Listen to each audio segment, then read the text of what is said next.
जय जगन्नाथ। कर्कट राशि राशिफल देखिबा। कर्कट राशि रे होछि तीनोटी नक्षत्र नर्पसु कर्कट, या कर्कट आउ अश्लेषा। ये कौन सी नक्षत्र होना कहीं कर्कट राशि होछि शुक्र राशि। कर्कट राशि होछि मचंद्र। तेणु ये रहिला आपणकर कथा। वर्तमान कहवा अक्टोबर मासर कौन फल। अक्टोबर मासरे आपणकर एकादश घरे बृहस्पति अच्छा शुभ अच्छा सब प्रकार इच्छा लाभ रही आपणकर ए वर्ष अक्टोबर मास कौन ए वर्ष आपणकर बहुत गुड़े इच्छार पूरण हम। तेणु सतर्क रे कहीं पानी उपरे कंट्रोल रखा दरकार। एवं शनि आपणकर जेहेतु अष्टम अच्छा सबुथ बाधा आसू। तृतीय घरे केतु अच्छा।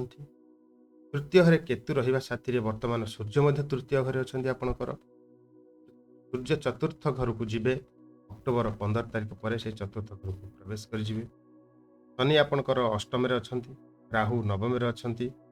शुक्र तृतीय और चतुर्थ भ्रमण करेंगे। बुध तृतीय चतुर्थ भ्रमण करेंगे। मंगल द्वादश स्थान रही आपणकर वृद्धि कर पारती। मंगल लग्न घर को आपण स्वयं निज राशि प्रवेश करेंगे 20 अक्टोबर। तेणु ये थिला आपणकर राशि लक्षण। तेणु आपणकर जो आसरे आप उन्नति घटे उन्नति सर्विस हो पारे थिले भल हो पारे। आपणकर मन चंचल रहिबो तथापि शिक्षा उपरको करेंगे सब प्रकार शुभ आप लाभ करें। तेणु सुविधा नहीं प्रतिकार आवश्यक नहीं आपणकर राशि लक्षण।